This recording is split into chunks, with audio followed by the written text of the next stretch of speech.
दोस्तों, जहाँ एक तरफ पूरी दुनिया में सनातन धर्म का डंका बज रहा है, लोग सनातन धर्म को बहुत तेजी के साथ फॉलो कर रहे हैं, वहीं हमारे देश के बीच कुछ ऐसे दुश्मन हैं जो सनातन का हमेशा से विरोध करते रहे हैं।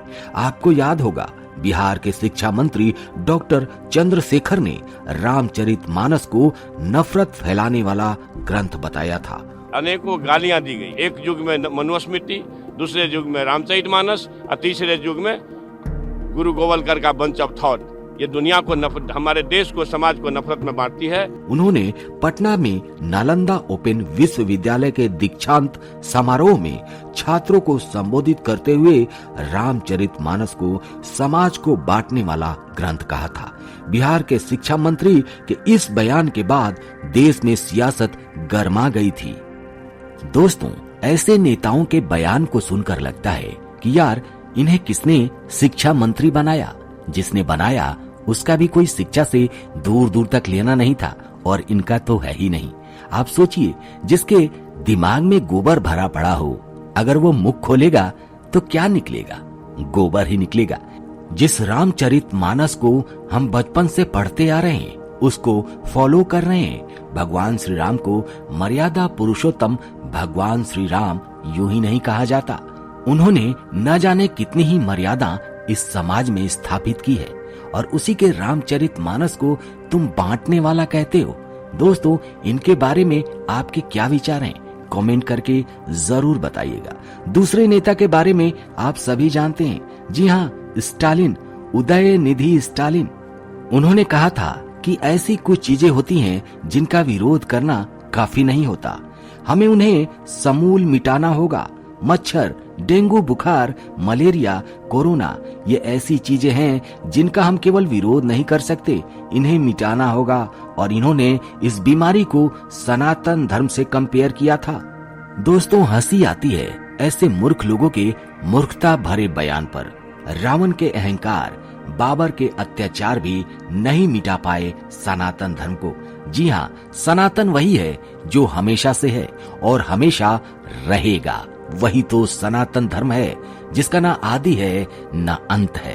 और दोस्तों, आपको उत्तर प्रदेश के मुख्यमंत्री योगी आदित्यनाथ का बयान तो याद ही होगा। उन्होंने कहा था कि लोग अपनी मूर्खता से सूर्य पर थूकने का प्रयास कर रहे हैं, लेकिन उन्हें ये नहीं पता कि वो थूक उन्हीं के ऊपर गिरेगा।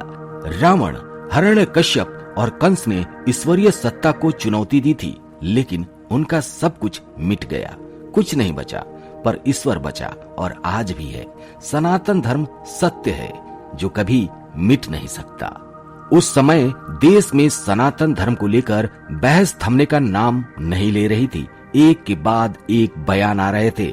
ऐसे में उत्तर प्रदेश के मुख्यमंत्री ने, योगी आदित्यनाथ ने सनातन पर उंगली उछालने वालों पर अपनी प्रतिक्रिया दी थी। सीएम योगी ने कहा था कि जब देश सकारात्मक रूप से आगे बढ़ रहा है तो कुछ लोगों को अच्छा नहीं लग रहा है। उन्होंने कहा था कि सरकार की उपलब्धियों को कमजोर करने के लिए सनातन पर उंगली उठाने का प्रयास किया जा रहा है, लेकिन विरोध करने वाले भूल गए हैं कि रावण के अहंकार, बाबर और औरंगजेब के अत्याचार भी सनातन को कभी मिटा नहीं पाया था। ऐसे में ये तुच्छ लोग कहां से सनातन को मिटा पाएंगे? सीएम योगी ने कहा था कि ये सत्य है, लेकिन लोग अपनी मूर्खता से सूर्य पर थूकने का प्रयास कर रहे हैं, लेकिन उन्हें ये नहीं पता कि वो थूक उन्हीं पर गिरेगा। रावण और हिरण्यकश्यप, कंस ने ईश्वरीय सत्ता को चुनौती दी थी, लेकिन उनका सब कुछ मिट गया, कुछ नहीं बचा, पर ईश्वर बचा और आज भी है। सनातन धर्म सत्य है और कभी मिट नहीं सकता। योगी ने कहा कि उत्तर प्रदेश अच्छे प्रदेशों में से है, यह ईश्वर की कृपा है। सनातन ने हुंकार भरी। सनातन जब खड़ा हुआ तो अयोध्या में भगवान श्री राम का मंदिर बन गया। तमिलनाडु के सीएम एमके स्टालिन के बेटे उदयनिधि स्टालिन के एक बयान से सनातन पर बहस शुरू हुई थी। उदयनिधि ने सनातन उन्मूलन सम्मेलन में कहा था कि सनातन का सिर्फ विरोध नहीं किया जाना चाहिए, बल्कि इसे समाप्त ही कर देना चाहिए। सनातन धर्म सामाजिक न्याय और समानता के खिलाफ है। कुछ चीजों का विरोध नहीं किया जा सकता, उन्हें खत्म ही कर देना चाहिए। सनातन पर विवाद बढ़ने पर पीएम मोदी ने भी इस पर सख्ती से जवाब देकर कहा था। प्रधानमंत्री नरेंद्र मोदी ने मंत्रियों के साथ बैठक की थी। इसमें पीएम मोदी ने एनडीए के मंत्रियों से कहा था कि सनातन धर्म पर उदयनिधि के बयान का सही तरीके से जवाब दिया जाना चाहिए। और उसके बाद क्या हुआ था आप सभी को पता है दोस्तों, समय के साथ हमारा सनातन धर्म मजबूत हुआ है, स्ट्रांग हुआ है और आज दुनिया में लोग सनातन को आंख दिखाने की हिम्मत नहीं करते।